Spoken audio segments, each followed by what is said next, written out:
세종시 교육청이 코로나19 재확산에 따라 2학기에도 1학기와 마찬가지로 학생들의 3분의 2만 등교하도록 각급 학교에 권고하기로 했습니다.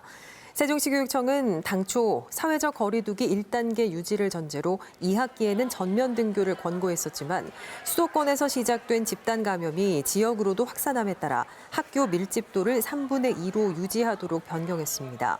이 조치는 학생 수 300명 이상인 세종 지역 모든 유치원과 초중 고등학교에 적용됩니다. 충청남도의회가 올해 의원 국외 출장비 1억 4,200만 원 전액을 반납하기로 했습니다. 반납 예산은 코로나19와 수해로 어려움을 겪고 있는 도민 지원과 재난 대응 기금 등으로 활용될 예정이며 앞서 대전시의회와 천안, 아산 등 충남 14개 시군의회도 올해 국외 출장비를 반납했습니다. 9살 어린이를 가방 안에 가둬 숨지게 해 살인과 상습 아동학대 등의 혐의로 구속 기소된 의붓 어머니 A씨에 대한 두 번째 재판이 오늘 천안에서 열렸습니다. 대전지법 천안지원 형사 1부 심리로 열린 오늘 재판에서 검찰은 A씨가 어린이를 가둔 가방 위에 올라가 친자녀와 함께 10cm가량 높이로 뛰는 등 살인의 고의가 있었다고 주장했습니다. 이에 대해 A씨 변호인 측은 A씨가 가방 위에 올라가긴 했지만 뛰지는 않았다며 살인의 고의성은 없었다고 주장했습니다.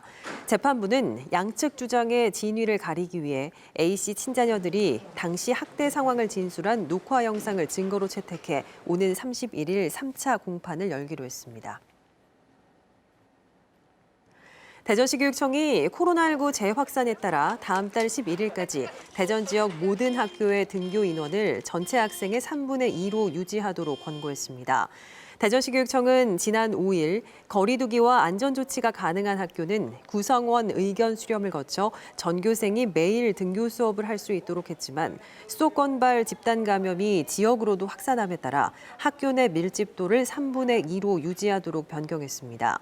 충남교육청도 기존의 전면 등교 방침을 변경해 전체 학생 수가 초등학교는 120명 이상, 중고등학교는 90명 이상이면 밀집도 3분의 2를 유지하고 나머지는 매일 등교 수업이 가능한 것으로 각 학교에 권고 지침을 내렸습니다. 대전시 교육청의 중학교 학군 개정안에 반대하는 대전 유성 지역 6개 초등학교 학부모들은 오늘 대전시 교육청 앞에서 집회를 열고 학군 개정안 철회를 촉구했습니다. 학부모들은 현재 33개인 중학교 학군을 19개로 줄여 광역화할 경우 학생들이 원거리 중학교에 배정되는 등 통학 여건이 크게 악화된다고 주장했습니다.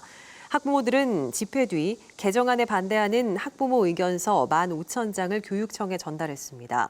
이에 대해 시교육청은 학부모들이 희망할 경우 설명회를 열어 개정안 취지를 설명하고 학부모들의 의견을 개정안에 적극 반영하겠다고 밝혔습니다.